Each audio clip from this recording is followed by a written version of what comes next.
Assalamualaikum warahmatullahi wabarakatuh. Selamat pagi anak-anak. Salam sejahtera untuk kita semua. Kembali lagi kita di pembelajaran sejarah Indonesia kelas 10 untuk pertemuan yang ketiga. Apa kabar kalian hari ini? Sudah siap untuk menerima pembelajaran sejarah Indonesia untuk pertemuan kali ini? Sebelum kita memulai pembelajaran hari ini, siapkan dulu buku sejarah Indonesia kalian. Yang pertama, buku tulis kalian. Yang kedua, modul kalian. Yang ketiga, e-modul yang sudah kalian download di website SMK Turen dan buku paket sejarah Indonesia. Nah, hal yang paling penting lagi, jangan lupa berdoa agar ilmu yang kalian dapat hari ini selalu bermanfaat. Kita masuk untuk materi hari ini. Kita evaluasi dulu untuk pengumpulan tugas di minggu kemarin.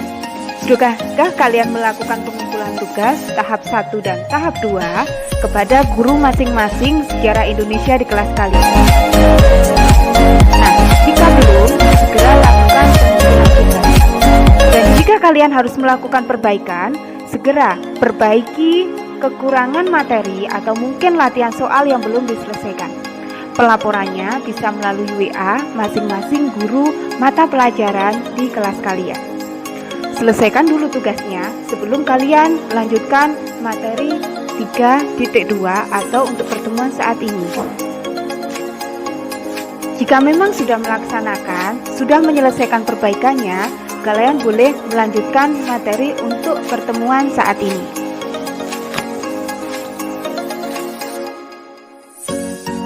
Ke materi juga, saya akan mengingatkan kembali tentang pelaksanaan pembelajaran yang harus kalian lakukan. Yang pertama, baca dan pahami setiap materi sebelum kalian merangkumnya. Yang kedua, di sini perintahnya kalian harus merangkum, mencatat bagian-bagian penting yang ada pada materi. Yang ketiga, jika memang kalian tidak paham dengan materi yang sudah disampaikan melalui video pembelajaran hari ini, segera bertanya kepada guru mata pelajaran sejarah Indonesia sesuai dengan kelas kalian masing-masing. Nah, di pertemuan kali ini kita sudah masuk di materi 3.2 atau bab 2 dengan materi masyarakat praaksara di Indonesia dan hasil kebudayaannya. Supaya kalian sendiri lebih paham bagaimana materi untuk pertemuan saat ini, silakan ditulis dulu peta konsep materi 3.2 untuk pertemuan saat ini. Yang pertama, pengertian praaksara. Yang kedua, jenis-jenis manusia purba di Indonesia. Dan yang ketiga, yaitu corak kehidupan masyarakat praaksara untuk bagian 1. Masuki untuk materi yang pertama, yaitu pengertian praaksara. Mungkin sebelumnya kalian masih terdengar asing, apa itu praaksara? Nah, kalian harus bisa membedakan antara praaksara dan istilah prasejarah. Praaksara itu berasal dari dua kata, yaitu pra yang artinya sebelum dan aksara yang artinya tulisan. Jadi, apa itu praaksara? Nah, praaksara itu adalah masa di mana manusia belum mengenal tulisan.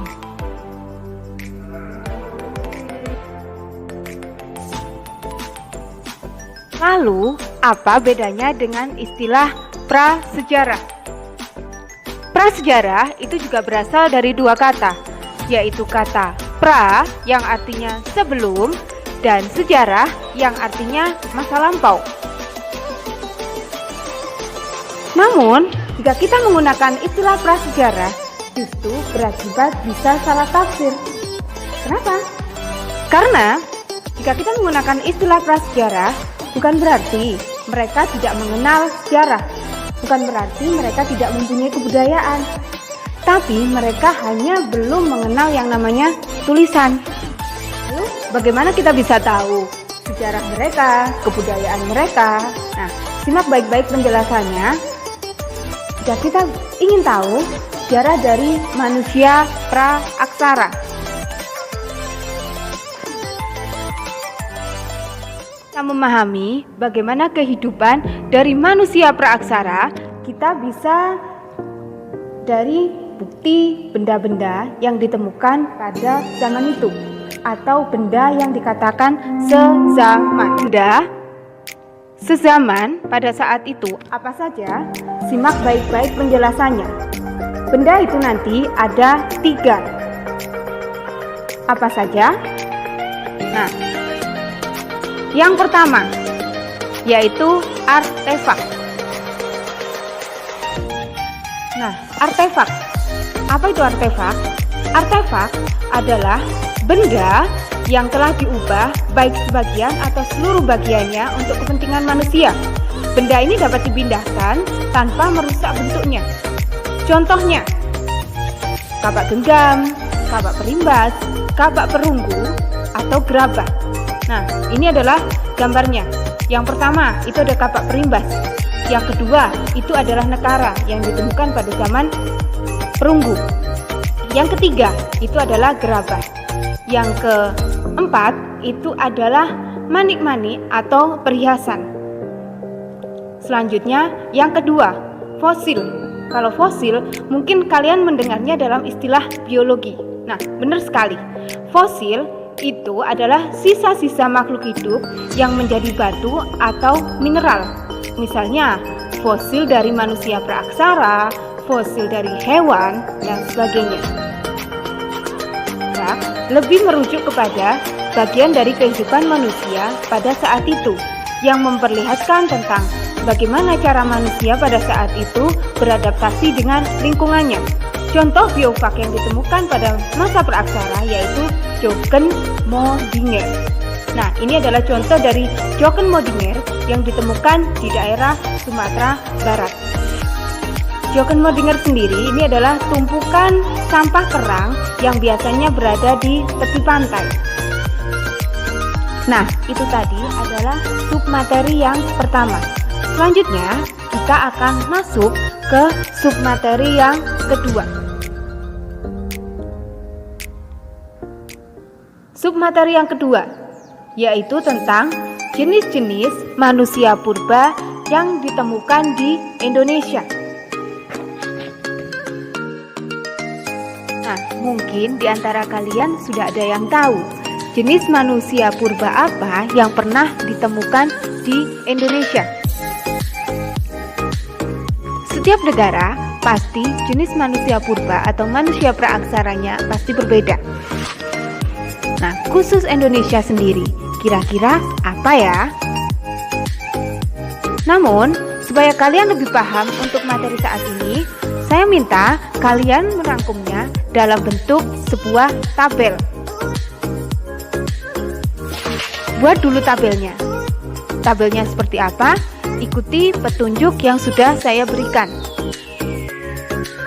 Format tabel, nah, terdiri dari 6 kolom. Yang pertama, nomor, jenis manusia purba, tahun ditemukan, tempat penemuannya, peneliti atau penemunya, dan ciri-ciri. Nanti kalian catat di tabel tersebut ketika kalian menonton video berikut ini.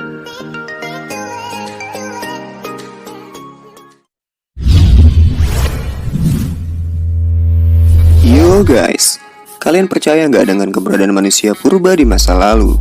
Kali ini kita bakalan bahas penemuan manusia-manusia purba Indonesia guys. Dengerin gue ya. Pembahasan ini berdasarkan penelitian yang real ya, yang bukti nyatanya bisa kalian temui di Museum Sangiran ataupun di situs purbakala lainnya. Berdasarkan beberapa penelitian yang dilakukan oleh para ahli, dapat direkonstruksikan beberapa jenis manusia purba Indonesia yang pernah hidup di zaman praaksara. Yang pertama ada manusia purba jenis Meganthropus. Jenis manusia purba ini ditemukan dan diteliti oleh peneliti berdarah Jerman Belanda Gustav Heinrich Ralph von Koenigswald antara tahun 1936 hingga 1941. Von Koenigswald menemukan rahang manusia berukuran besar ini di Sangiran, Jawa Tengah. Dari hasil rekonstruksi ini, kemudian para ahli menamakan jenis manusia ini dengan sebutan Meganthropus paleojavanicus, yang artinya manusia raksasa dari Jawa. Jenis manusia purba ini memiliki ciri tubuh besar yang tegap, memiliki rahang yang kuat, memiliki kening yang menonjol, dan tidak memiliki dagu. Dilihat dari ukuran kepalanya, volume otak Meganthropus paleojavanicus diperkirakan memiliki otak yang kecil, tapi memiliki geraham yang lebih besar daripada manusia purba jenis yang lain. Diperkirakan makanan jenis manusia ini adalah tumbuh-tumbuhan.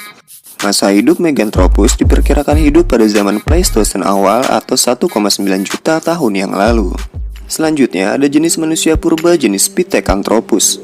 Pithecanthropus ini merupakan fosil manusia purba yang paling banyak ditemukan di Indonesia nih guys. Jenis manusia ini ditemukan dan diteliti oleh peneliti berkebangsaan Belanda Eugen Dubois pada tahun 1890 di dekat Trinil, sebuah desa di pinggiran Bengawan Solo, Kabupaten Ngawi, Jawa Timur. Fosil manusia jenis ini juga ditemukan di Cina yang diberi nama Pithecanthropus pekinensis, serta ditemukan juga di daratan Eropa yang dinamakan manusia Piltdown dan manusia Heidelbergensis. Setelah direkonstruksi oleh para peneliti, terbentuklah kerangka manusia, tetapi masih terlihat tanda-tanda kera. Oleh karena itu, jenis ini dinamakan Pithecanthropus erectus yang artinya manusia kera yang berjalan tegak. Jenis ini juga ditemukan oleh Von Koenigswald di Mojokerto pada tahun 1936, sehingga disebut juga dengan Pithecanthropus mojokertensis. Pithecanthropus juga digolongkan ke dalam rumpun Homo erectus. Adapun ciri-ciri umum Pithecanthropus yaitu memiliki tinggi badan sekitar 165 hingga 180 cm, memiliki geraham yang besar, rahang yang kuat, tonjolan kening tebal, dan memiliki tonjolan belakang kepala. Pithecanthropus juga belum memiliki dagu, sementara memiliki hidung yang lebar. Volume otaknya diperkirakan berkisar antara 750 hingga 1300 cc. Diperkirakan jenis manusia purba ini hidup dan berkembang sekitar zaman Pleistosen Tengah. Selanjutnya adalah manusia purba jenis Homo. Homo dalam konteks ini artinya manusia ya guys. Kamu kalau capek kamu istirahat aja. Iya. Fosil jenis Homo ini pertama diteliti pada tahun 1889 oleh Van Rieschoten di dekat campur darat Tulung Agung, Jawa Timur. Penelitian mengenai manusia purba jenis Homo dilanjutkan oleh Eugen Dubois bersama kawan-kawannya. Ciri-ciri jenis manusia ini memiliki alat pengunyah seperti gigi dan otot kunyah yang sudah menyusut, dahi masih menonjol sekalipun tidak semenonjol jenis Pithecanthropus. Isi tengkorak kepalanya diperkirakan 1000 sampai 2000 cc. Hal ini menunjukkan bahwa manusia purba jenis Homo sudah memiliki kecerdasan lebih daripada Pithecanthropus dan Meganthropus. Bentuk fisiknya tidak jauh berbeda dengan manusia sekarang guys. Tempat-tempat penyebarannya tidak hanya di Kepulauan Indonesia saja, tetapi juga di Filipina dan Cina Selatan. Manusia purba ini diperkirakan hidup di sekitar 40.000 hingga 25.000 tahun yang lalu. Adapun fosil manusia dari jenis Homo yang ditemukan di Indonesia antara lain. Yang pertama adalah manusia wajak. Pada tahun 1889, manusia wajak atau Homo wajakensis ditemukan oleh Van Rieschoten di lereng pegunungan Kars di barat laut campur darat dekat Tulung Agung, Jawa Timur.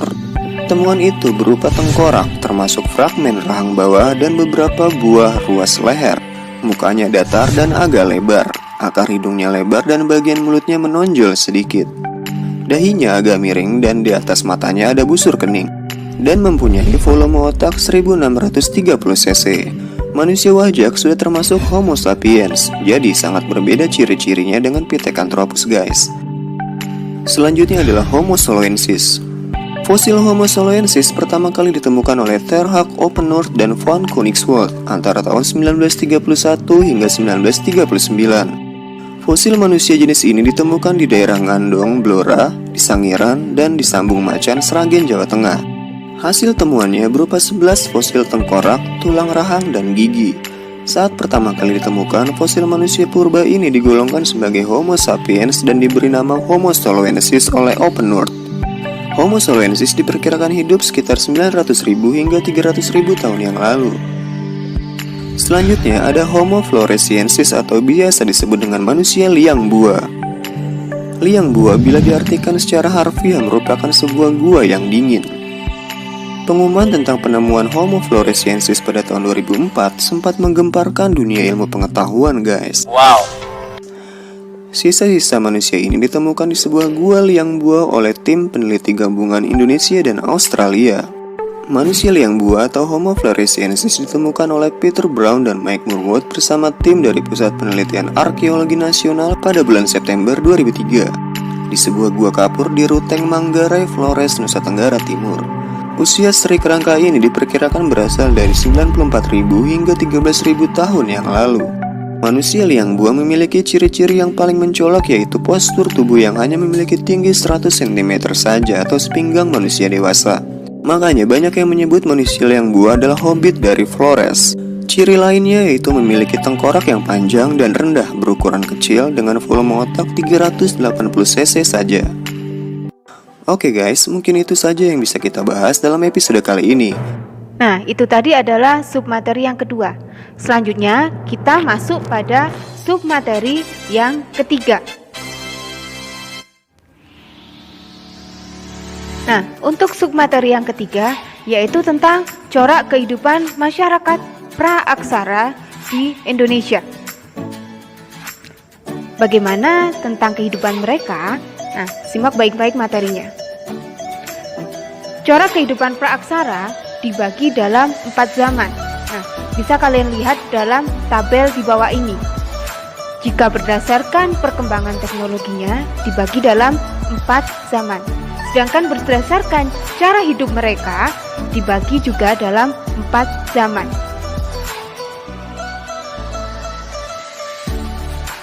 Nah, kenapa dibedakan dalam beberapa tahapan kehidupan praaksara?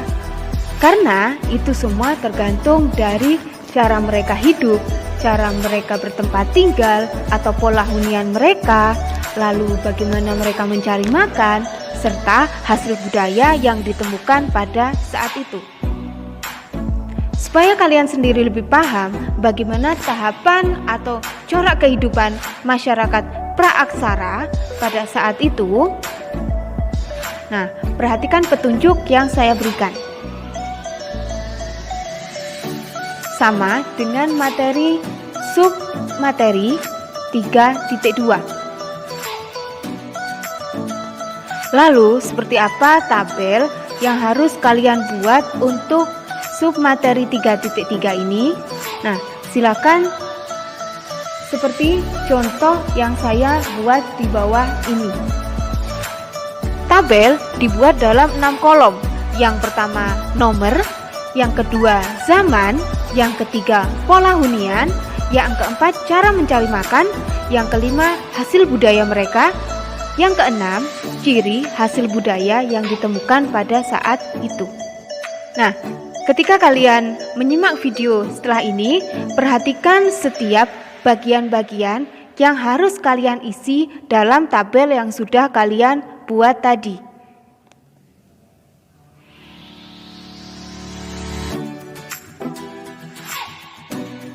Jadi, ketika kalian menonton video nanti, silakan langsung diisi dalam tabelnya apa yang saya minta harus diisi tadi.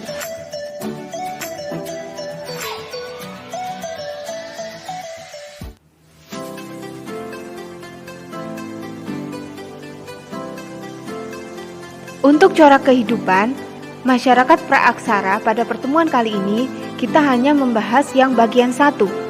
Bagian 1, nah, bagian 1 hanya terdiri dari 2 zaman saja. Zaman apa saja itu? Pertama, yaitu masa berburu dan mengumpulkan makanan tingkat sederhana atau dikenal dengan zaman Paleolitikum. Yang kedua, zaman berburu dan mengumpulkan makanan tingkat lanjut atau zaman Mesolitikum. Jadi hari ini hanya 2 kolom yang wajib kalian isi, nomor 1 dan 2. Nah, kita masuk ke masa berburu dan mengumpulkan makanan tingkat sederhana. Cara mereka hidup masih dikenal dengan istilah nomaden atau dengan cara berpindah-pindah. Kenapa berpindah-pindah? Karena mereka masih mengandalkan makanan yang ada di sekitarnya. Selanjutnya, manusia pendukung pada saat itu. Apa saja? Nah, yang pertama yaitu ada jenis Pithecanthropus erectus. Yang kedua ada jenis Homo solensis, dan yang ketiga adalah jenis Homo wajakensis. Selanjutnya kita masuk ke hasil budaya yang ditemukan pada masa itu. Hasil budayanya dibagi dalam dua, yaitu kebudayaan Pacitan dan kebudayaan Ngandong. Kira-kira kenapa disebut dengan dua kebudayaan tadi? Karena kebudayaan Pacitan kebanyakan ditemukan di daerah Pacitan. Contohnya, 1. Kapak perimbas. Ini adalah gambar dari kapak perimbas. Kapak perimbas itu berfungsi untuk menguliti hewan buruan atau menumbuk tanaman atau biji-bijian. Yang kedua, ada juga alat serpih. Nah, fungsi dari alat serpih sendiri pada saat itu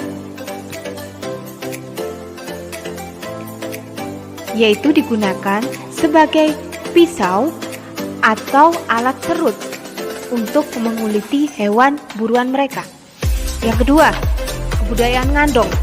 Contohnya adalah alat tulang yang digunakan sama sebagai pisau atau alat serut juga. Berdasarkan hasil budaya atau hasil temuan pada saat itu, bisa disimpulkan bahwa yang pertama, alat mereka masih bersifat kasar atau belum dimodifikasi. Nah, alat yang ditemukan pada saat itu juga belum diasah atau istilahnya adalah diumpam. Yang kedua, yaitu masa berburu dan mengumpulkan makanan tingkat lanjut atau dikenal dengan istilah zaman Mesolitikum. Apa itu masa? Nah, bagaimana ciri-ciri dari masa berburu dan mengumpulkan makanan tingkat lanjut? Yang pertama, sama, mereka masih bergantung terhadap alam. Tapi, cara mereka berburu sudah dikatakan lebih maju daripada yang tingkat sederhana. Selanjutnya, untuk kebudayaan yang ditemukan pada masa Mesolitikum ditandai dengan dua, yaitu ditemukannya Jokkenmodinger dan Gua Abricosrud. Kira-kira ada yang tahu dengan istilah itu? Nah, simak baik-baik penjelasannya. Jokkenmodinger. Jokkenmodinger itu berasal dari bahasa Denmark. Jokken yang artinya dapur dan moding yang artinya sampah. Jadi, itu adalah merujuk pada sampah dapur yang ditemukan di sepanjang pantai di Sumatera. Selanjutnya, Abricosrud atau lebih dikenalnya sebagai gua atau tempat tinggal manusia praaksara. Nah, ini adalah contoh dari Abricosrud yang ditemukan di daerah Sulawesi Selatan.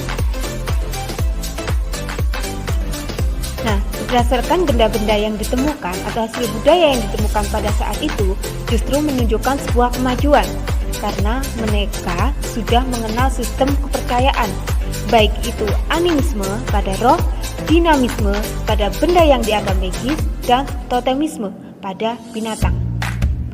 Nah, itu tadi adalah materi untuk hari ini. Materi hari ini hanya merangkum atau mencatat bagian-bagian yang penting. Tidak ada latihan soal. Terima kasih, sampai bertemu lagi di pertemuan sejarah Indonesia selanjutnya. Selalu jaga kesehatan. Wassalamualaikum warahmatullahi wabarakatuh.